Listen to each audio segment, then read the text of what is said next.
तो उसके उपलक्ष्य में उन्होंने सारे पूरे विश्व के साधु संत महात्मा और 33 करोड़ देवता और 88,000 ऋषि, 12 करोड़ ब्राह्मण जिनको वेद कंठस्थ याद थे, 12 कोट वेद के वक्ता उस यज्ञ में आए। 56 करोड़ यादव वहां पर थे। श्री कृष्ण जी सबने भोजन खा लिया, शंख नहीं बजा। और फिर एक बाल्मीक नीचे कुल साधु, जिन शंख पचायन पूरा नादू। अब शंख सुदर्शन ने वहां भोजन खाया और शंख की आवाज पूरे स्वर्ग तक गई। कहते वो सुदर्शन कौन था? अब जो सत्संग आज का चला था कि सत्संग सतगुरु करते हैं, भगवान कर सकते हैं, तो उस समय परमात्मा स्वयं करुणा में नाम से आए हुए थे। केवल सुदर्शन जी ने, उस सुपच ने, एक छोटी जाति वाले वाल्मीक जाति वाले ने परमात्मा कबीर जी करुणा में रूप में गुरु रूप में स्वीकार किए थे। उन्होंने ये भक्ति की थी जो प्रथम 5 नाम की जो दास आपको देता है, वो तो बाद में फिर दिए जाते मंत्र मंत्र लास्ट के, जब उसको पार ही करना था वो दिए थे। तो उस समय इन प्रथम मंत्रों की भक्ति वो कर रहा था। और वहां 33 करोड़ देवता, 88,000 ऋषि, 12 करोड़ ब्राह्मण आगे बैठ गए थे। उनसे शंख यानी यज्ञ पूर्ण नहीं हुई थी।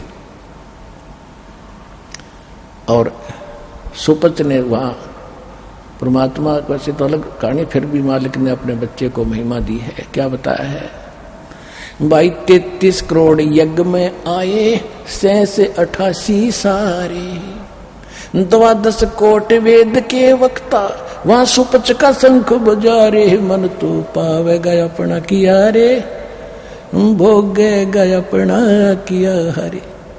तो ये बताना चाहते हैं कि तुम ऐसे कर्म करो भक्ति के, दुनिया में नाम भी हो, तुम्हारे काम भी सरे, तुम पर कोई आपदाएं भी असर ना करें, और आपके ये सारे 3 ताप का भी नाश हो।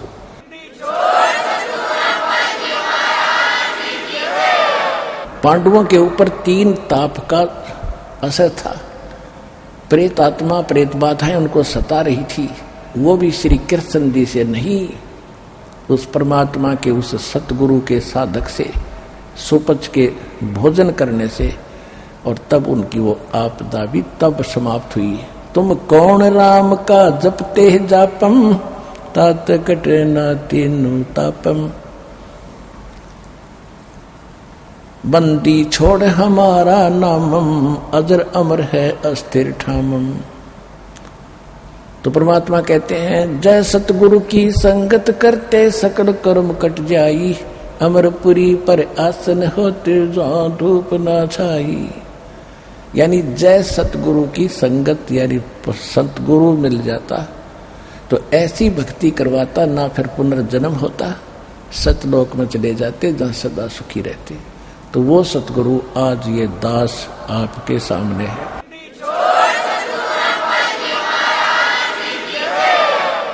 और आपका कितना सौभाग्य है, आपको सहज में इस पृथ्वी पर ये ज्ञान और कबीर भगवान और ये सच्चा नाम प्राप्त हो चुका है। इसको संभाल के रखना। जैसे माता गर्भ को रखे यत्न बनाए, ठेस लगे तो छन्न हुए, तेरी ऐसे भक्ति नसाए।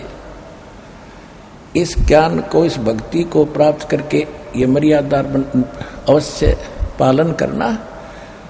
इसके लिए संकेत कर रहे हैं कि जैसे किसी बेटी बहन को गर्भ रहता है और फिर वो कितनी चिंतित होती है कि हे परमात्मा, मेरा लाल रूपी गर्भ किसी ऊंचे नीचे पैर टिकने से या गलत खाने पीने से खराब ना हो जा। वो रात को भी जब करवट बदलती है, अचानक फड़क के उठती है, कहीं बच्चे पर दाब तो नहीं लगी, भगवान सतर्क होती है। तो कहते जैसे माता गर्भ को रख है यत्न बना और ठेस लगे तो नाश हो जाएगा, तेरी ऐसे भक्ति नसा। तो इस प्रकार आपने भक्ति भी करनी है, मर्यादा में भी रहना है, आखिरी सांस तक सतलोक आश्रम में आना है, आपका कल्याण हो जाएगा।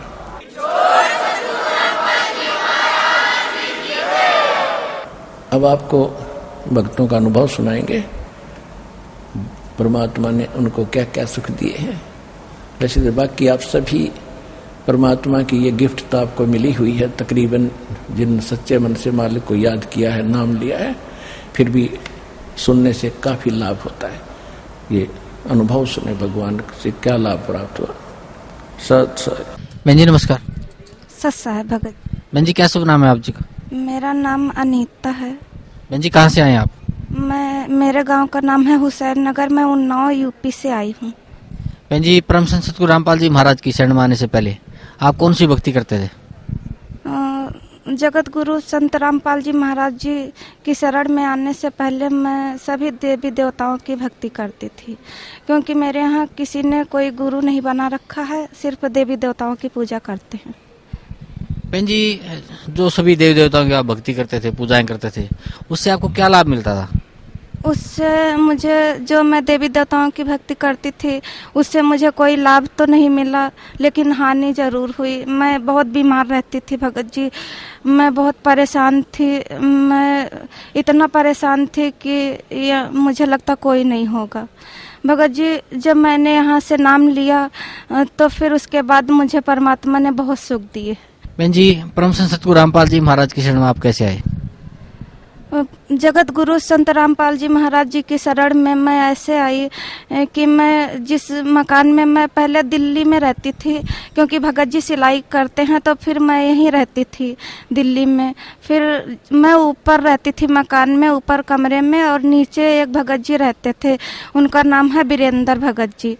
उनने भगत जी से बताया था कि ऐसे ऐसे मैं बीमार रहती थी, तभी उनने भगत जी को बताया था कि भगत जी वहाँ पे चलो। 2006 में वो आ रहे थे, जब भी मुझे बताया था, लेकिन मैंने बोला कि जब आप जाओ पहले, फिर मैं, इस बार आप जाओ, मैं दोबारा चलूंगी। भगत जी बोले। मुझे तो इतना नहीं था, क्योंकि मेरे यहाँ कोई गुरु नहीं बना रखा, तो मुझे पता नहीं था गुरु जी के बारे में कुछ भी। तो फिर वो आ रहे थे, तभी वो फिर यहाँ आए। फिर उसके बाद मैं आई थी 2008 में, क्योंकि गुरुजी नहीं थे, गुरुजी का रौथा कांड हो गया था, इसलिए गुरुजी फिर बरवाला में उसके बाद आए थे। जब मैं आई तो भगत जी वो भक्ति करते थे, उनने किताब दी थी। गुरुजी जब जेल में थे, जब उनको भगत जी चर्चा में जाया करते थे, क्योंकि पहले 2006 में उनने बोला था कि चलो, फिर वो किताबें दी थी, तो किताबें गुरुजी की उनने पढ़ा था। मैं तो नहीं पढ़ती थी, क्योंकि मुझे कुछ नहीं पता था भक्ति के बारे में। तो फिर उनने चर्चा में जाते थे। फिर गुरुजी जब बरवाला आश्रम में आए थे, जब भगत जी पहले आए थे वीरेंद्र भगत जी के साथ और कपिल भगत जी के साथ में, उसके बाद में 17/7/2008 में उसके बाद मैं आई। बहन जी जो सतभक्ति परम संत सतगुरु रामपाल जी महाराज ने आपको दी है, उस भक्ति से आपको क्या लाभ मिला? जगत गुरु संत रामपाल जी महाराज जी ने जो मुझे भक्ति दी है, उससे मुझे बहुत फायदा हुआ है, क्योंकि मैं पहले बहुत बीमार थी। मुझे पेचिश की शिकायत रहती थी, मैं पेट में मेरे बहुत दर्द होता था, और मैं जैसे दस्त के लिए जाती थी तो मैं चिल्लाती थी, और मैं खाना खाऊं या ना खाऊं, भूखे रहती थी, तब भी मैं दस्त के लिए बार बार जाती थी।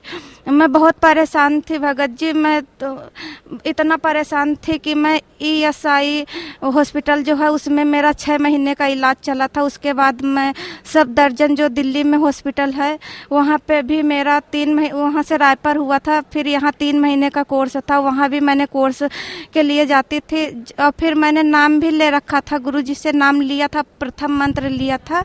उसके बाद ये जो मैंने यहाँ से मंत्र लिया, उधर इलाज भी चल रहा था। तो फिर जब मैं सब दर्जन में, मेरा लास्ट दिन था, जब 3 महीने पूरे हो चुके थे, उस टाइम मुझे नवंबर था, उस टाइम मुझे यहाँ भी सतनाम के लिए भी आना था 2-4 दिन बाद में।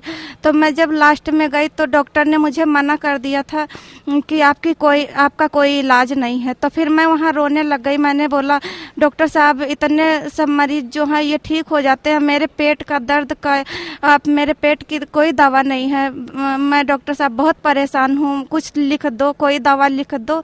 फिर भगत जी, उनने, डॉक्टर साहब ने लिखा था ORS जो होती है पाउडर, वो लिखा, बोले नीचे से ले लो।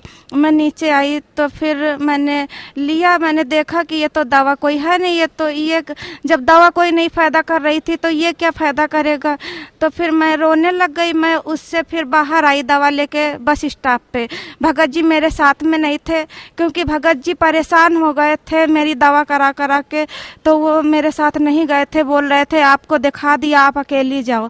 तो मैंने बोला ठीक है। मैं ये भी सोचती थी कि अगर मैं भगत जी के जगह पे अगर मैं होती तो मैं भी यही कहती, क्योंकि मैं भी परेशान हो जाती। भगत जी ये भी बोलते थे, कभी कभी परेशान हो जाते थे कि एक दिन मैं कुछ दवा ले आऊं ऐसी जो जहर होता है उसको हम सब चारों लोग खा लें, और चारों लोग खा के सो जाएंगे, किसी को पता भी नहीं चलेगा कि क्या हुआ क्या नहीं हुआ, मैं क्या कर सकता हूँ, मैं कहाँ से क्या करूँ। तो फिर मैंने बोला, मैं फिर अकेली गई थी दवा लेने। फिर मैं बस स्टॉप पे जैसे आई वैसे वहाँ पे मेरा लग रहा था कि मेरे पेट में कैसा कैसा लग रहा था। मैं खाना खा के नहीं गई थी, क्योंकि मुझे ये भी डर रहता था कि कहीं पता नहीं डॉक्टर क्या लिख देंगे, क्या चेकअप लिख देंगे, तो मैं भूखी जाती थी।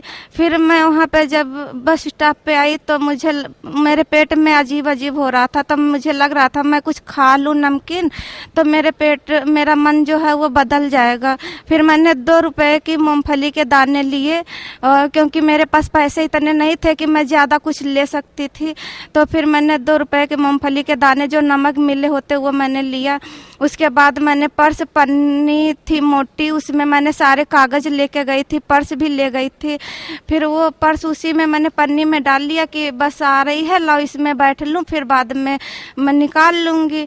फिर उसके बाद में जब मैं चढ़ने लग गई वहाँ पे भगत जी कोई नहीं था, मैं अकेली थी, सवारी कोई नहीं थी। जब बस आई और फिर मैंने अचानक देखा कि मेरे पीछे जैसे मैं चढ़ने लग गई वैसे स्कूली बच्चे ड्रेस पहने हुए थे, पता नहीं कितने आ गए। मैंने जूती पहन रखी थी क्योंकि नवंबर का महीना था, ठंडी थी, तो मेरी जूती पे पैर रख दिया तो मेरी जूती पूरी निकली नहीं थी, तो मैंने जूती को फिर से संभाला, फिर मैं चढ़ने लग गई। फिर उन बच्चों ने, जो स्कूली बच्चे मुझे दिखाई दे रहे थे उस समय, वो पता नहीं कौन थे, मुझे ये भी नहीं पता कि स्कूली बच्चे वहाँ कोई था नहीं, फिर वो पता नहीं अचानक कहाँ से आ गए। फिर वो दोबारा से मेरी जूती पे पैर रख दिया तो मेरी जूती निकल गई। तो फिर मैंने छोड़ दिया वहाँ से जो मैं पकड़ रखी थी चढ़ने के लिए। फिर मैं उतर के फिर मैंने सोचा आगे से मैं चढ़ जाती हूँ। इतने में मेरे पैसे काट लिए उन बच्चों ने काट लिया, पता नहीं, मुझे ये नहीं पता किसने काट लिया, मैंने देख नहीं पाई।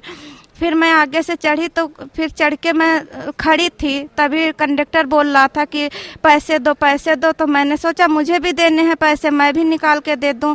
उस टाइम मेरे वहाँ, मैं पहले दिल्ली में रहती थी, लाल कुआं में रहती थी पहले, तो मैंने वहाँ से 10 रुपये पड़ते थे 2008 में। तो फिर मैंने सोचा मैं भी निकाल के दे दूं पैसे। फिर जैसे मैं ढूंढ रही थी पैसे, वो पर्स मेरी थी नहीं और मेरे जो कागज़ थे, जो चेकअप के कागज़ थे, वो धीरे निकल रहे थे थोड़े थोड़े, मुझे वो भी नहीं दिखाई दे रहा था कि ये मेरे कागज़ निकल रहे हैं। फिर एक बहन मेरे साथ में जो बैठी थी, मैं खड़ी थी, बैठी नहीं थी सीट पे, मैंने सोचा पैसे दे दूं तभी बैठूंगी। तो वो बहन बोली कि आपका ना ये देखो कागज़ निकल रहे हैं, आपकी जो पर्स थी वो जेब कतरों ने काट लिया। फिर मैंने उनसे बोला, कंडक्टर से मैंने कहा भैया मेरे जेब कट गई, मेरे पैसे कट गए, और चलो वहाँ पे जहाँ उतारोगे वहीं पे मेरे जान पहचान का होटल है, मैं वहाँ से लेके दे दूंगी। फिर उनने बोला कि ऐसे सब जेब कतरे बोलते हैं, खुद जेब चोरी करती हैं, दूसरे को बोलते हैं जेब काट लिया, ये कर लिया, और खुद काट लेती हैं। मैं चुपचाप सुनती रही। फिर मेरे मन में एकदम से आया, पता नहीं, मुझे भक्ति के बारे में ज़्यादा पता नहीं था क्योंकि मैं नई नाम ले रखा था पहली बार यहाँ जगत गुरु रामपाल जी महाराज से। तो मेरे अचानक मन में आया कि मैं पहले मंत्र मिला था तो मुझे लगा कि मैं मंत्र जाप करूं, तो मैं मंत्र जाप करने लग गई। फिर वो बहन जो मेरे साथ में बैठी थी और वो कंडक्टर तो चिल्ला रहा था कि वो अपने की जेब कतरे हैं, ये है वो है, ये ऐसी झूठ बोलती हैं। तो वो जो मेरी बहन बैठी थी मेरे साथ में, वो पता नहीं कौन थी, मैं उसको जानती नहीं थी, उसने पैसों से भरा पर्स मेरे हाथ में ऐसे करने लग गई, बोल रही बहन ले लो, पैदल मत जाना। मैंने कहा दीदी मुझे 10 रुपये चाहिए बस, और कुछ नहीं चाहिए। फिर उसने 10 रुपये कंडक्टर को दिया, बोली वो बहन की बक बक मत कर, किसी की जान लेगा कि पैसे लेगा ना, पैसे ले। फिर वो मेरे से बोल रही कि पैदल मत जाना बहन, और रिक्शा कर लेना, ऑटो कर लेना। मैंने कहा दीदी मुझे 10 रुपये की ज़रूरत थी क्योंकि मुझे कोई पैदल नहीं चलना पड़ता, वहाँ से थोड़ी दूर पे मेरा घर है और मुझे पैदल नहीं चलना, ऑटो नहीं करना है, पैसे बस मेरी इतनी ज़रूरत थी, मैंने ले लिया। मैंने फिर परमात्मा को मैं मैं बहुत मुझे तड़प बन गई कि परमात्मा, मैंने नाम लेने से, जब वो बहन पहले तो कुछ नहीं बोल रही थी, जब मैंने गुरुजी का नाम जाप करने लगी तभी वो पैसे दिए मुझे, तो मुझे और भी मुझे दृढ़ हुआ कि परमात्मा पता नहीं मुझे, तब भी मुझे दे दिया, लेकिन मुझे कुछ नहीं पता था कि परमात्मा गुरुजी ने दिलवाया कि क्या मुझे, क्योंकि भक्ति के बारे में कुछ नहीं पता था। फिर मैं घर पे आई, भगत जी घर पे थे। भगत जी ने बोला कि बहुत लेट हो गई, क्योंकि मैं उस दिन 2 बजे घर पहुंची थी, वैसे मैं 1 बजे 1:30 बजे पहुंच जाती थी, कभी 12:30 बजे पहुंच जाती थी। भगत जी बोले आज बहुत लेट हो गई, मैं तो सोच रहा था कि कोई जेब काट लेगा, तो तू इतनी भोली है कि तू किसी से कहेगी भी नहीं कि मुझे फ़ोन दे दो, मैं घर पे बात कर लूँ, या फिर वो आ जाएंगे मुझे लेने के लिए। मैं तो सोच रहा था कि तुम्हारी जेब कोई काट लिया। मैंने कहा भगत जी आप जो सोच रहे थे ना वही मेरे साथ हो गया। मुझे रोना आ रहा था, क्योंकि मेरी उधर से डॉक्टर ने भी मना कर दिया था, इधर मेरे पैसे भी कट गए थे, मैं बहुत दुखी थी। फिर भगत जी से मैंने बोला भगत जी मुझे डॉक्टर ने मना कर दिया, अब मेरी कोई दवा नहीं है और मैं क्या करूं, ये देखो पाउडर दिया है ORS, ये मैं क्या करूंगी, तो मैं तो पता नहीं कितना खा चुकी हूं, पी चुकी हूं इसको, और मेरी कोई दवा नहीं है। फिर भगत जी ने बोला कि आप गुरुजी के यहाँ चलना है ना, 2-3 दिन के बाद सतनाम की डेट है। तो मैंने कहा हाँ चलना है गुरुजी के पास। तो बोले कि गुरुजी से प्रार्थना करना। तब मुझे ये भी नहीं पता था कि मैं गुरुजी से कैसे प्रार्थना करूंगी, क्योंकि मुझे कुछ नहीं पता था। फिर मैंने कहा मैं तो गुरुजी से बोल भी नहीं सकती हूँ, क्योंकि मेरी आवाज़ नहीं आती वहाँ पे, मैं क्या बोलूँगी, मुझे कुछ नहीं पता कैसे पहले बोला जाता, फिर गुरुजी से कैसे बात करी जाती। वो बोले ना कि भगत जी बोले कि जब आप दंडवत करती हो ना, जब ही बोलना कि परमात्मा जब मेरा शरीर सही होगा तभी मैं भक्ति कर पाऊंगी, नहीं तो मैं भक्ति नहीं कर पाऊंगी। और डॉक्टर ने भी जवाब दे दिया है परमात्मा अब आप ही सब कुछ हो।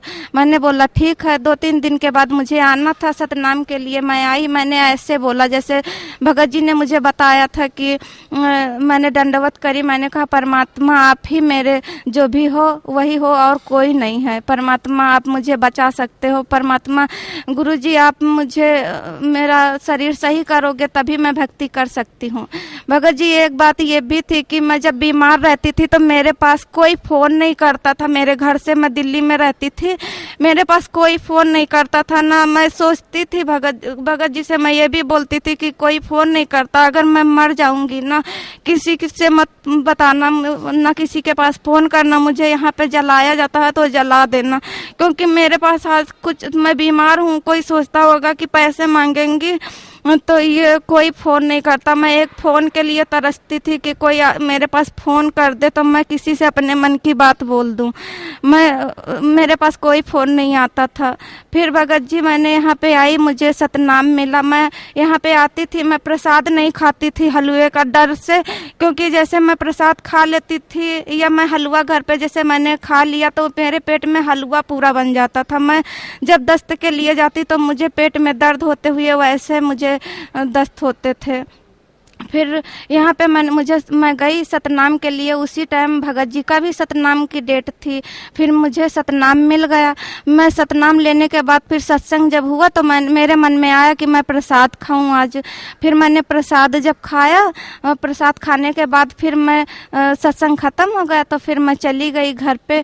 मैं जब आती थी पहले बस से आती थी तो बस मुझे रुकानी पड़ती थी रास्ते में, तो लोग बोलते थे कि ज़्यादा खा के आ जाती है और बस रुकानी पड़ती है, पता नहीं क्या क्या लोग बोलते थे। मैं किससे कहती मैंने कुछ नहीं खाया, तो मैं सबकी बात सुनती रहती थी। लेकिन जब मैंने सतनाम मुझे जिस दिन मिला उस दिन मैंने हलवा का प्रसाद खाया, खाना भी खा के यहाँ से गई थी, खीर खा के गई और भी फुल्काराम सब कुछ खा के गई। यहाँ जितना बना था मेरा मन कर रहा था मैं खूब खाऊं, तो मैंने खा के तभी मैं गई, वैसे मैं खा के नहीं जाती थी, कभी भूखी जाती थी कि मुझे रास्ते में उतरना पड़ेगा, लोग बोलेंगे। तो फिर मुझे कुछ नहीं हुआ, मैं गई। जब घर पे मुझे बस भी नहीं रुकानी पड़ी और फिर मैं अच्छे से मैं दस्त जो खाना खाऊं या ना खाऊं बार बार जाती थी, मुझे कुछ भी नहीं हुआ, मैं बिल्कुल ठीक हो गई उस दिन से। उसके बाद में मेरी लड़की थी, उसको दौड़े पड़ते थे, परमात्मा ने रजा कर दी, उसको दौड़े भी बंद हो गए। मैं पहले मेरे घर में ऐसा होता था, मेरे घर में 2 बीमार रहते थे, मैं और मेरी लड़की शिवानी, 2 ही बीमार होते थे। एक आती थी तो मैं अगर आई तो वो गई हॉस्पिटल, वो आई तो मैं गई। उसके लिए भी डॉक्टर बोलती थी कि मुझे गुस्सा करती थी कि आप यहीं पे बनी रहोगी, यहीं पे भर्ती कराती रहोगी, आप पूरी ज़िंदगी यही करोगी, आपकी ये लड़की ठीक नहीं होगी, पता नहीं क्या कैसे क्या होता है, अपने बच्चे को ध्यान नहीं देती हैं। मैं सोचती थी मैं क्या करूं, मैं क्या करूं, मैं इसके साथ क्या करूं, मेरे पता नहीं क्या लिखा है मेरी किस्मत में, जो मुझे सब बोलते हैं, जहां देखो वहीं बोलते रहते हैं। भगत जी, इतना मुझे परमात्मा ने बहुत सुख दिए हैं और मेरा आज तक कोई, अब मैं ना कुछ दवा लेती हूँ ना कुछ। एक बार और था भगत जी, मैं दिसंबर का महीना था, मेरे बुखार आ रहा था, मेरे भी मेरी लड़की को भी मैंने नाम ले रखा था और आने लगा था, तो मेरे 1500 रुपये तीनों बच्चों पे, 2 बच्चे हैं मेरे, 2 लड़की और मैं हूँ, तो मेरे तीनों को बुखार आ रहा था भगत जी को छोड़ के। फिर 1500 की दवा भगत जी, एक को साइकिल से सबको लेके जाते थे दवा लेने के लिए, एक को लाते तो फिर 2 को ले जाते, मुझे छोड़ के जाते तो दोनों बच्चों को लेके जाते। फिर भगत जी मेरे मन में आया कि मैंने भगत जी से कहा कि भगत जी यहाँ पे 1500 की दवा हो गई, इतने में तो मैं आश्रम चली जाती 400 रुपये में, और पैसे भी न पड़ते और मैं ठीक भी हो जाती। भगत जी ने बोला कि आश्रम जाओगी, तो मैंने कहा वहाँ तो मैं आशीर्वाद परमात्मा देंगे, मैं तो ऐसे ठीक हो जाऊँगी। फिर भगत जी ने बोला कि अच्छा चली जाओ, मैं सत्संग में जाऊंगा और मुझे छुट्टी भी नहीं मिलेगी अभी। तो मैंने कहा मैं अकेली चली जाऊंगी। भगत जी मैं यहाँ पे अकेली आई और उस दिन मुझे शाम हो गई थी, आते आते मुझे परमात्मा दर्शन दे रहे थे, मैं आते आते दर्शन करी और दर्शन करने के बाद मेरा बुखार उखार ठीक हो गया, फिर सब बच्चों का भी ठीक हो गया, मैंने कोई दवा ववा नहीं ली और मेरा भी बुखार ठीक हो गया। फिर ये उसके बाद में मैंने यहाँ से फिर मैं गई तो बिल्कुल ठीक थी।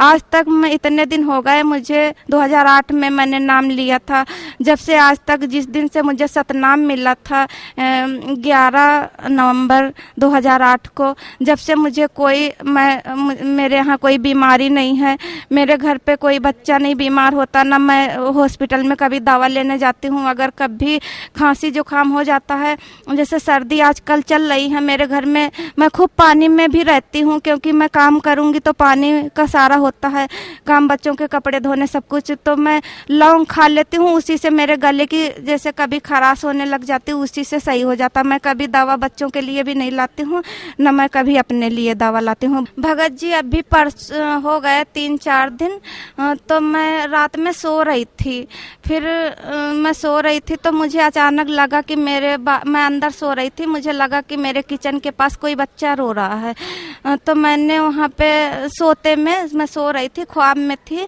तो मैं बाहर निकल के गई। जब मैंने बाहर देखा तो मुझे बड़ी लड़की दिखाई दी, वो अचानक वो कोई शैतान जैसा मुझे लग रहा था, वो मेरे पीछे आके एकदम से गले में गुफ्फा ऐसे डाल के और वो मेरे पीछे लटक गई, तो मेरा गला ये दोनों ऐसे करे थी पीछे से, तो वो मेरे लटक रही थी, तो मेरा गले में जैसे मुझे आवाज़ नहीं आ रही थी, दबा दबा जैसा लग रहा था, मैं बहुत परेशान थी।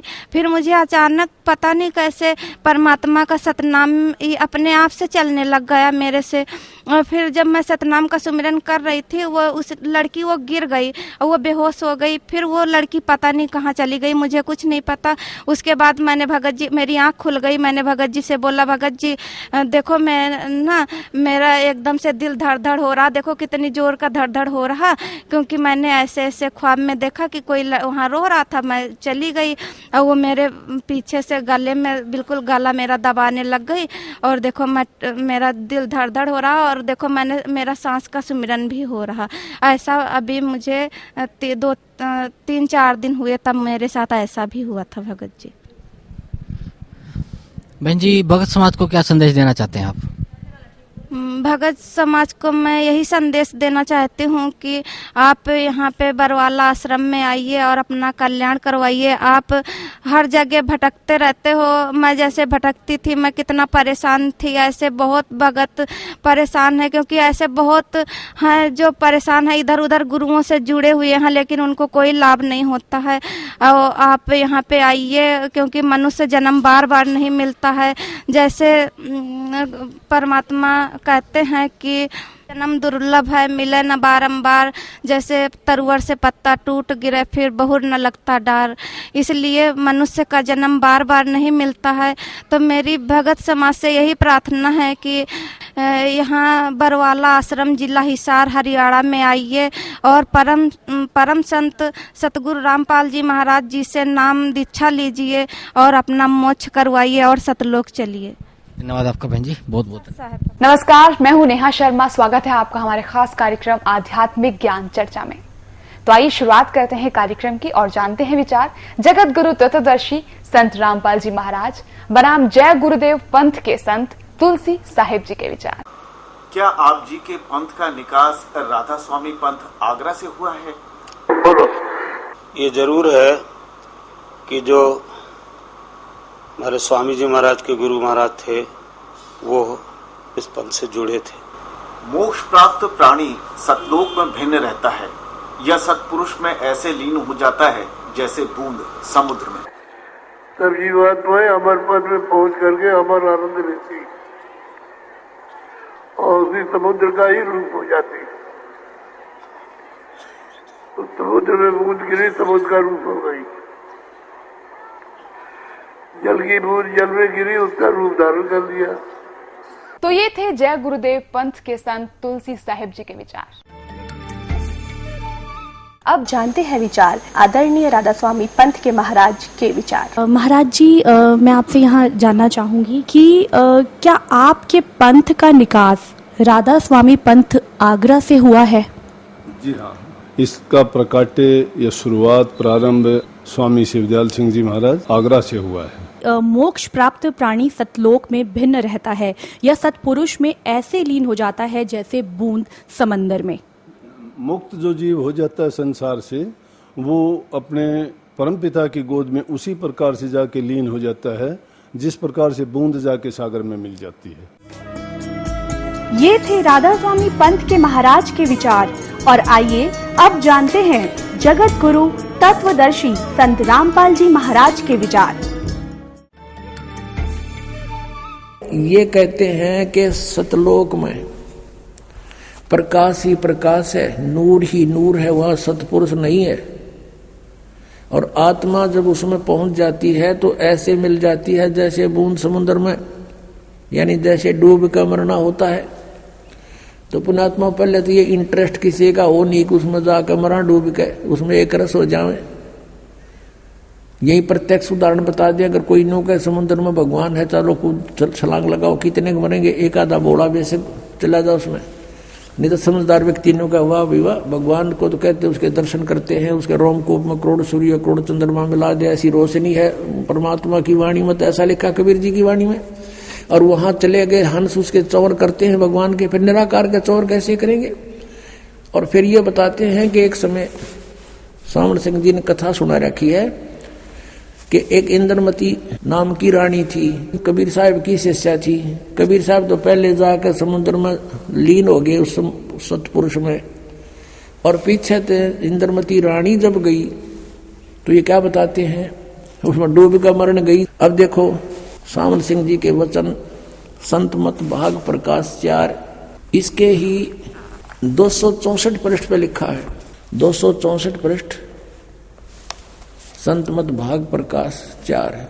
एक सत्संगी ने सावन सिंह जी से पूछा, सावन सिंह जी कौन है? ये है सच्चा सौदा के खेमामल सिंह सामस्ताना बिलोचिस्तानी के गुरु जी, ये सावन सिंह जी।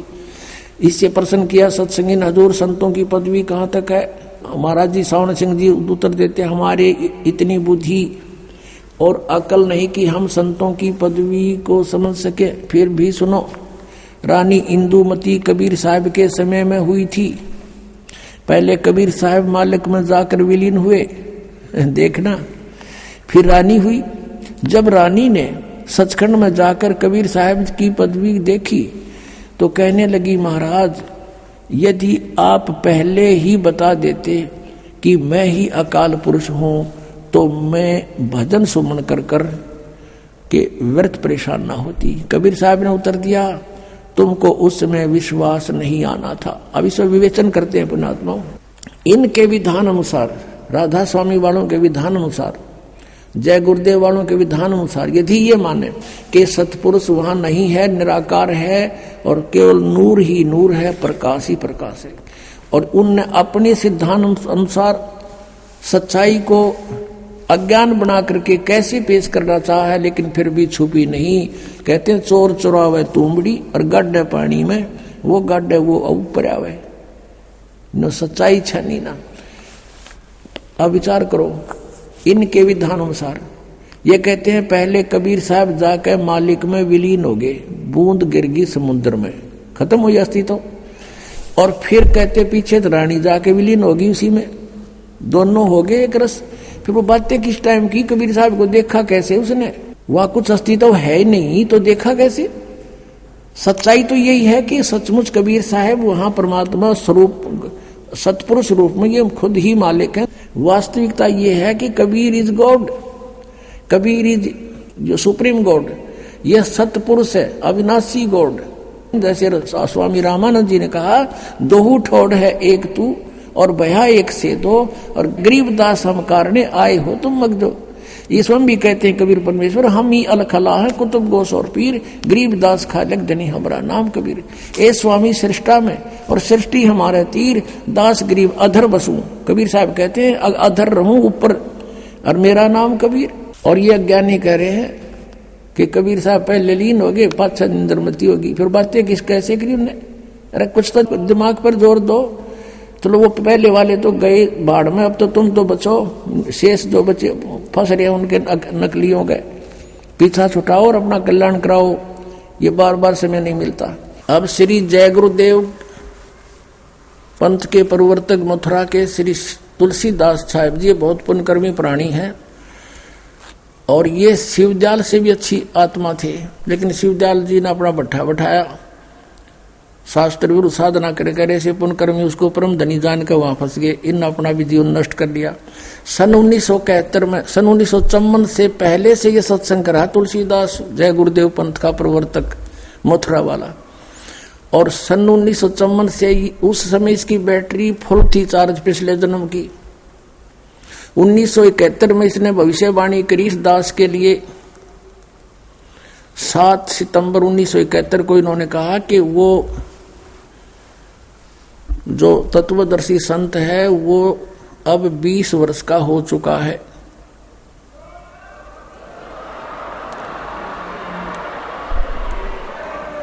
सात सितंबर 1971 को इसने भविष्यवाणी की कि वो 20 वर्ष का हो चुका है। दास का जन्म 8 सितंबर 1951 को हुआ।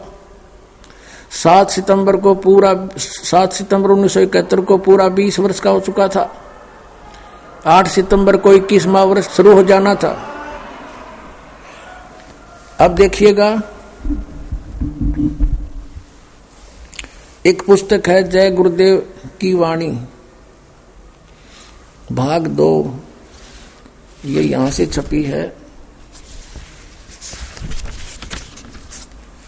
ये है श्री तुलसीदास जी महाराज संत पर। ये पहला राधा स्वामी पंथ का पहला संत है जो दास लिखता है, नहीं तो सब सिंह लिखे अपने पीछे या ताराचंद लिखे। यह प्रकाशक है दिव्या शर्मा, 88 साकेत कॉलोनी मथुरा में, और यहां से प्रिंटेड है। मुद्रक है अर्जेंट प्रिंटर्स, पुराना बस स्टैंड मथुरा। इसकी 59 पृष्ठ से पहले पढ़ेंगे।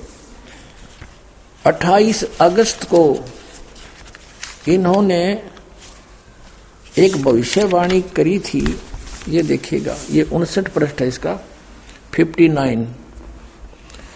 और ये 28 अगस्त शाकाहारी पत्रिका 28 अगस्त 1971 में इसने कोई भविष्यवाणी की थी कि महापुरुष का जन्म भारतवर्ष के एक छोटे से गांव में हो चुका है और वह व्यक्ति मानव इतिहास का सबसे महत्वपूर्ण व्यक्ति बनेगा।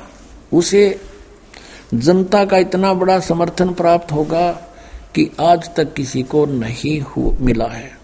वह महापुरुष नए सिरे से विधान को बनाएगा और वह विश्व के संपूर्ण देशों पर लागू होगा। उसका एक झंडा होगा, उसकी एक भाषा होगी।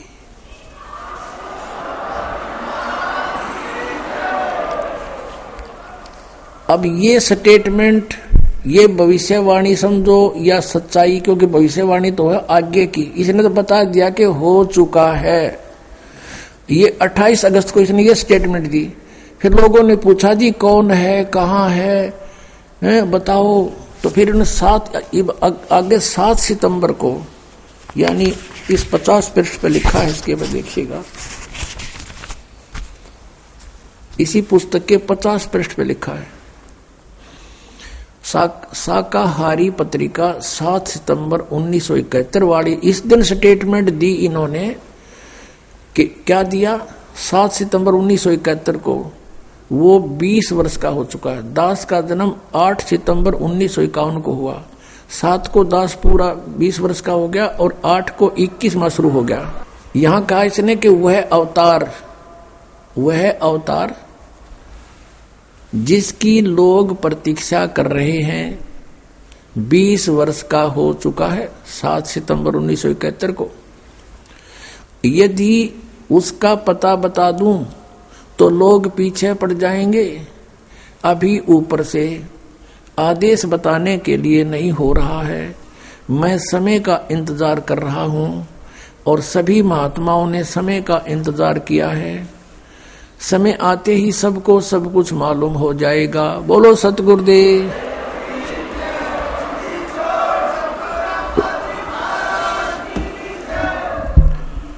अपनात्माओं, यदि अब दास क्या कहना चाहता है, आध्यात्मिक दृष्टिकोण से इन महापुरुषों को तोला है, जाना है, जांचा है कि 1971 में इस पुण्यकर्मी प्राणी की दिव्य दृष्टि काम करे थी और ये पूर्व जन्म का संस्कारी हंस था। जैसे श्री नास्त्रे दमस्क जी भी वे पुण्यकर्मी प्राणी थे और फ्रांस देश के वासी थे। उनको भी परमात्मा ने पिछले संस्कार से उनकी दिव्य दृष्टि खुली, तो उन्होंने भी 450 वर्ष पहले बता दिया था कि भारतवर्ष में उसकी बहुत बड़ी लंबी चौड़ी कहानी जो दास के ऊपर 100% पूर्ण उतरती है कि वो ऐसे ऐसे होगा। तो उसने भी यही बताया था और अब इन्होंने तो दिन का दिन बता दिया। तो ये पिछले जन्म के पुण्यकर्मी प्राणी थे और ये ना बताते तो भी होना था। तो ये थे जगत गुरु तत्वदर्शी संत रामपाल जी महाराज के विचार।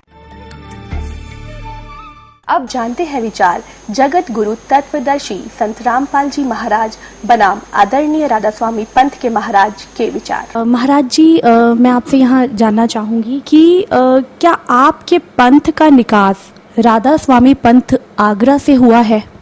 जी हाँ, इसका प्रकाट्य या शुरुआत प्रारंभ स्वामी शिवदयाल सिंह जी महाराज आगरा से हुआ है।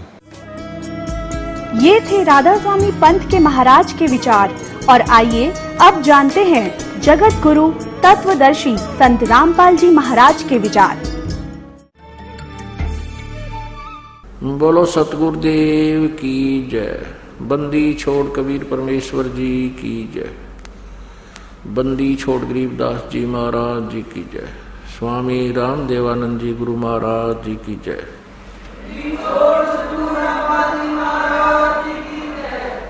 परम पिता परमात्मा पूर्ण ब्रह्म सर्व सृष्टि रचनार कुल मालिक कबीर देव कबीर साहब जी अपने विषय में अपनी जानकारी प्रदान करने के लिए वह स्वयं ही अपने निज स्थान से अमरलोक से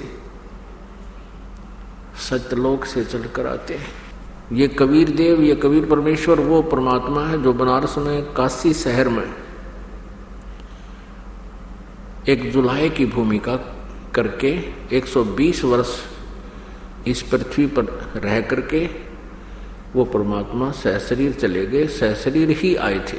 पुण्यात्माओं, परमेश्वर ने आके हमें ज्ञान कराया कि हम काल के जाल में फंसे हुए हैं। पुण्यात्माओं, जब हम पूर्ण परमात्मा सत्य पुरुष कबीर देव जी की शरण में और इस सत्य नाम का जाप करते हैं पूर्ण संत से प्राप्त करके, तो उस समय बैड अकाउंट बंद हो जाता है।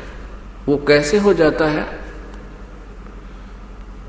जैसे किसी ने लाइसेंस बनवा रखा, ड्राइविंग लाइसेंस, चालक प्रमाण पत्र,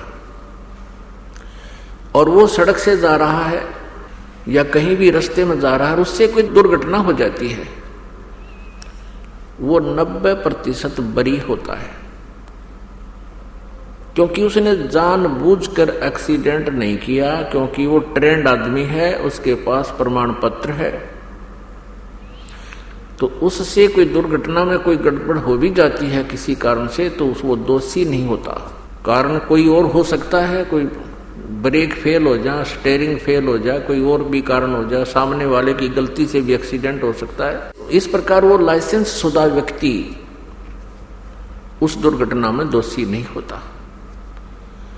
और जिसके पास लाइसेंस नहीं है और वो गाड़ी चला रहा है, उससे कोई दुर्घटना हो जाती है, तो सबसे पहले जो अधिकारी होते, जांच अधिकारी, यही देखते हैं कि लाइसेंस है आपका, लाइसेंस नहीं है तो फिर को सीधा ही सजा होती है, उसका कोई प्रोटेक्शन नहीं होता।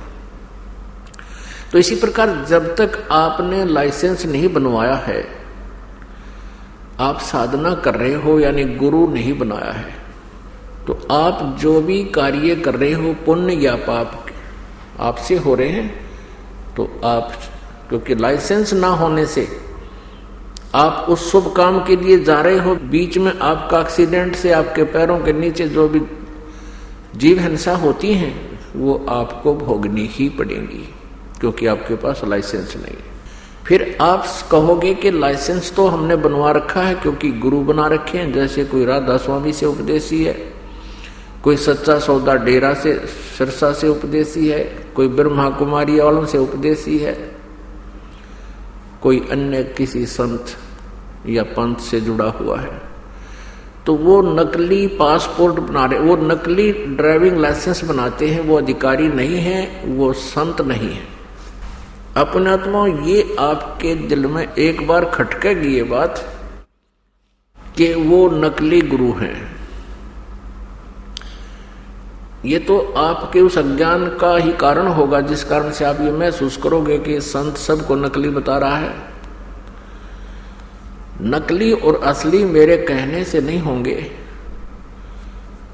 उनके जो चिन्ह हैं, लक्षण हैं, वो बताएंगे कि वो असली है या नकली है। और उनके सब के जो दास ने ये लक्षण बता दिए हैं कि ये संत नहीं है, इनसे जिनको उपदेश है उनका लाइसेंस अनऑथराइज्ड है। और फिर जब यहां से संसार छोड़कर जाओगे, वहां पर इन गुरुओं से उपदेश लेने से आपको कोई प्रोटेक्शन, कोई बचाव नहीं होगा, उसमें बहुत देर हो चुकी होगी। आपको वहां पश्चाताप और रोने के अतिरिक्त कुछ नहीं मिलेगा। दास का ये उद्देश्य नहीं है कि मैं किसी की क्रिटिसाइज करूं, आलोचना करूं, लेकिन परमेश्वर ने इस दास को यह सेवा दे दी कि सच्ची कहूं, सत्य कहूं, ताकि पुण्यात्मा सावधान हो जाएं और उन नकली गुरुओं से वापस आकर के अपना जो ना सच्चा लाइसेंस बनवा ले और इस जीवन रूपी सफर में वो आगे बहुत चलना है, उसमें अपना बचाव करें और सफलता प्राप्त करें। राधा स्वामी पंथ ने सबसे ज्यादा जीवों को घेर डाला। ये काल का पंथ है, क्योंकि जहां से ये पंथ चला है उसका कोई गुरु नहीं। श्री शिवदयाल जी आगरा वाले, उन्हीं की जीवनी में लिखा है कि स्वामी जी का कोई गुरु नहीं था। और परमेश्वर की अमृत वाणी में, सच्चिदानंद घन ब्रह्म की वाणी में और सभी संतों ने जिन्हें परमात्मा पाया है, उनके अमृत वचनों में ये स्पष्ट किया है कि गुरु बिन माला फेरते, गुरु बिन देते दान, गुरु बिन दोनों निष्फल हैं, चाहे पूछो वेद पुराण। अब गुरु नहीं जिस व्यक्ति का, तो आगे चल के वो बहुत दुख पाता है। क्या होता है कि पिछले पुण्य इतने होते उन पुण्य आत्माओं के, जो पुण्यात्माएं किसी गुरु पद को प्राप्त कर रहे हैं, कोई संत बन गया है, ये काल का जाल है। वो पिछले पुण्यकर्मी प्राणी हैं, उनकी वचन में भी प्रभाव होता है, उनके बोलने की शैली में भी बहुत एक आम व्यक्ति से अंतर होता है, और जिस कारण से वो अपने पिछले पुण्य से, पिछली चार्ज बैटरी से, पिछले जन्म की सिद्धियों से वो बहुत सी जनता को अपने पीछे तो लगा सकते हैं, लेकिन अंत अनुयायियों का भी और स्वयं का भी बहुत बुरा होता है। तो प्रसंग ये चल रहा है कि जो इन नकली गुरुओं से उपदेश प्राप्त कर रखा है उन भोली श्रद्धालुओं ने, भोली आत्माओं ने, और वो ये सोच रहे हैं कि हमने गुरु तो बना ही रखा है। नहीं, गुरु पूरा हो, ज्ञान सच्चा हो और आपकी श्रद्धा भी सच्ची हो, तब बात बने। अब यहाँ आपको थोड़ा सा पैरेलल एक प्रमाण देने पड़ेंगे, अन्यथा आप जी समझ नहीं सकोगे कि दास का क्या उद्देश्य है, क्यों कह रहा है और सचमुच ऐसा है भी कि नहीं। श्री शिवदयाल जी जो आगरा में हुए हैं, उनको ये लोग परम धनी और परम पूज्य, पूर्ण ब्रह्म आदि नामों से, संज्ञाओं से, उपमाओं से सब सुशोभित करते हैं, और उनका कोई गुरु नहीं था। शिवदयाल जी से राधा स्वामी पंथ व्यास से प्रारंभ हुआ,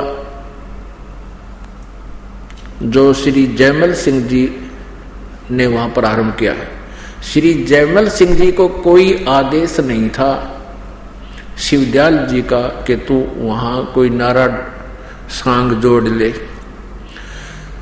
क्योंकि सन 1878 में शिवदयाल जी की मृत्यु होगी। सन 1889 में श्री जयमल सिंह जी फौज से रिटायर हुए, मिलिट्री से। उन्होंने अपना मनमुखी व्यास में डेरे का लठ गाड़ दिया और उनको कोई आदेश नहीं था। प्रथम तो शिवदयाल जी का कोई गुरु नहीं था, उनके पास यथार्थ मंत्र नहीं थे, उनका कोई यथार्थ ज्ञान नहीं था, जिस कारण से वो स्वयं भी अपना जीवन व्यर्थ कर गए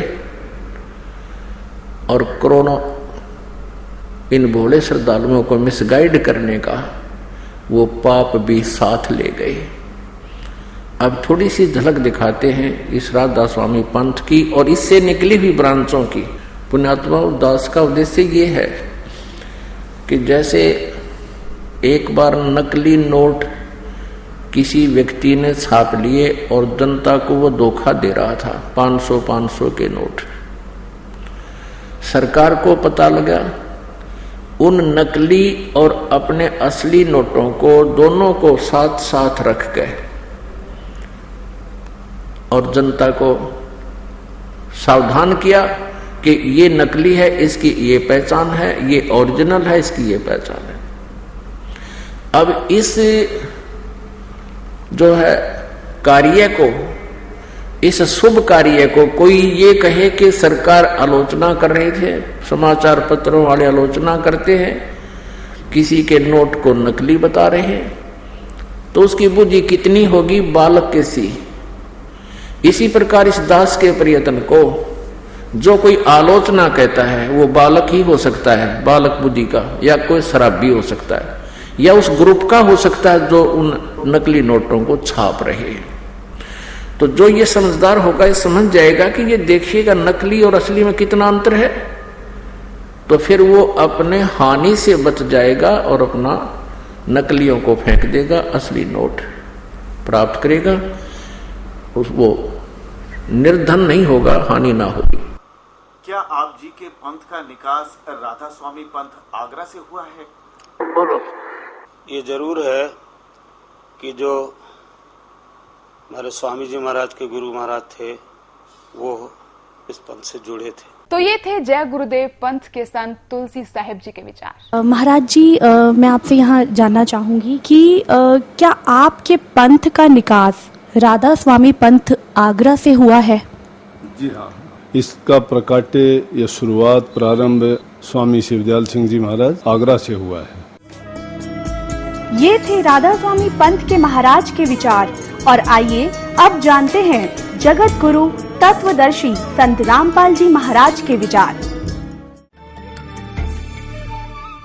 पहले तो थोड़ा सा मौखिक बताते हैं इस पंथ के बारे में। श्री शिवदयाल जी ये एक खत्री परिवार से थे और आगरा में रहते थे। इनके घर पर इनके माता पिता जो थे वो श्री तुलसी साहेब हाथरस वाले के शिष्य थे और ये शिवदयाल जी भी उस तुलसी साहेब हाथरस वाले के वचनों को घर पर सुना करता था। फिर ये क्योंकि ये पश्चिमी पाकिस्तान में इनका घर था और वहाँ गुरु ग्रंथ साहिब की बहुत वाणियाँ चला करती थी, तो ये गुरु ग्रंथ साहिब का पाठी भी रहा है। और आगरा में गुरुद्वारा था, उसके अंदर निर्मले साधुओं का, जो नानक साहिब जी के पुत्रों ने निर्मलापन चला रखा, उस गुरुद्वारे में जाकर के ये वहाँ वाणी पढ़ा करता था। और उस संत था एक, उस गुरुद्वारे में, उससे भी ज्ञान प्राप्त किया करता था। उससे शब्द और सुरत का इसने ज्ञान सीखा जैसा उसने पता था। फिर कुछ अपनी अटकल, कुछ दूसरों से सुना सुना खिचड़ी ज्ञान, ये स्वयंभू संत बन बैठा। उसके बाद इसने कई घंटों तक साधना की, कई दिन तक बैठा रहता, कई दिन बाहर नहीं निकलता, कोठे में कोठे यानी गुफा सी में जाकर के वहाँ साठियोग किया करता था, जो किसी भी संत मते में या किसी भी संत ने ऐसी क्रियाएं नहीं की। आगरा से ही एक पंथ निकला है, जय गुरुदेव मथुरा में। ये वही 5 नाम देते हैं जो काल के हैं, जो मोक्षदायक नहीं है।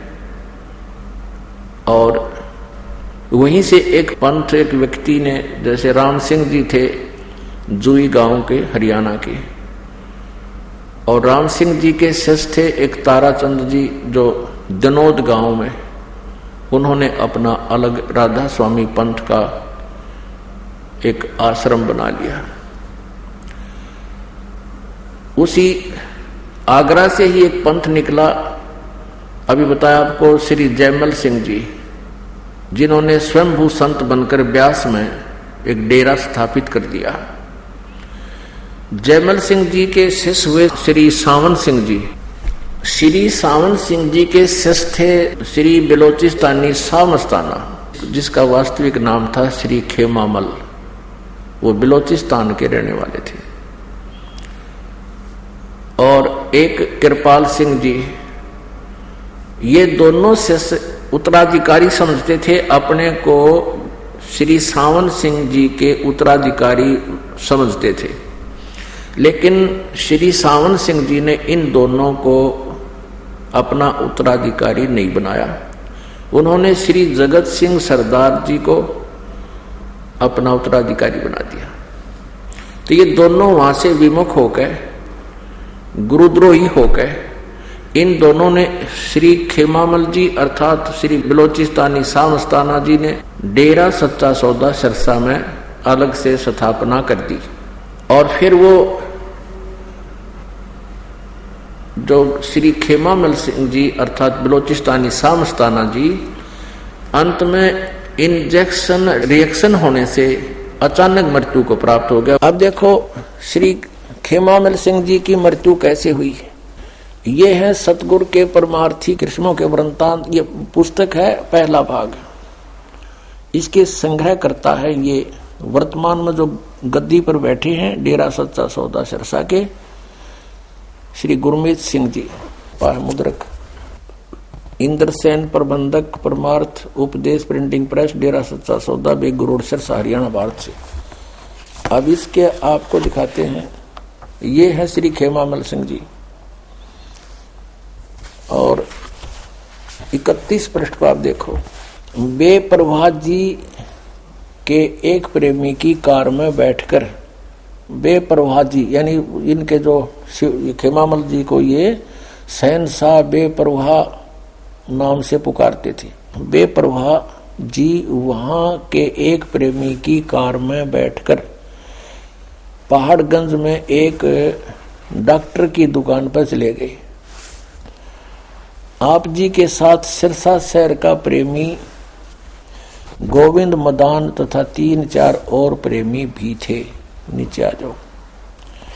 अगुआ उनसे डॉक्टर से बातें करी और वो अपने बताई मैं बीमार हूं। तो इतने में डॉक्टर ने हुक्म के अनुसार, यानी क्या अभी इंजेक्शन लगेगा, तो इसने खेमामल जी ने कह दिया लगा दे। इतने में डॉक्टर ने हुक्म के अनुसार बेपरवाह जी का इंजेक्शन लगा दिया। उसके साथ ही आप ही वही बेंच पर लेट गए। कौन?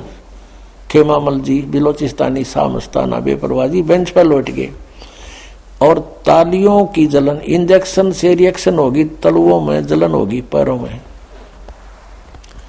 का बहाना करके धन धन सतगुरु का नारा लगा दिया। अर्थात 18 अप्रैल 1960 को सुबह 10:15 पर अपना पंच भौतिक शरीर छोड़ दिया। छोड़कर अनामी देश में जा समाये। यह दृश्य देखकर डॉक्टर के पसीने छूट गए। वह भौचक्का रह गया कि अब क्या होगा। बाबा जी के अनुयायी उसे बर्बाद कर देंगे और उस पर कत्ल का इल्जाम लगाकर अदालत में सजा करवाएंगे। पुण्यात्माओं, अब देखो, संत और इंजेक्शन तो मरे, रिएक्शन थे, धिक्कार ऐसी भक्ति को है। ये तो पहले तो औरों के दुख दूर करें थे और अपनी जान नहीं बचा पाए। क्योंकि कारण क्या है? ये पुण्यात्मा थी, पूर्व जन्म के, इनकी बैटरी चार्ज थी और वह बैटरी होगी डिस्चार्ज। आगे भक्ति ठीक थी नहीं। उसके शेष थे सावण सिंह जी के। सावण सिंह जी ने वही ज्ञान उसका शिवदयाल जी वाला ही था। अब शिवदयाल जी की क्या दुर्गति हुई? श्री खेमामल सिंह जी अर्थात बिलोचिस्तानी सामस्ताना जी, वो किसी को गद्दी नसीन नहीं बना के गया। उसका जो उत्तराधिकारी संगत ने चुना, उसके साथ काफी संघर्ष रहा श्री सतनाम सिंह जी। दूसरा एक और अपने आप को उत्तराधिकारी समझता था, लेकिन अंत में इनके कई दिन झमेले पड़ गए। सतनाम सिंह तो बना दिया सरसा का उत्तराधिकारी, यानी गद्दी पर बैठा दिया एज ए मैनेजमेंट करने वाला।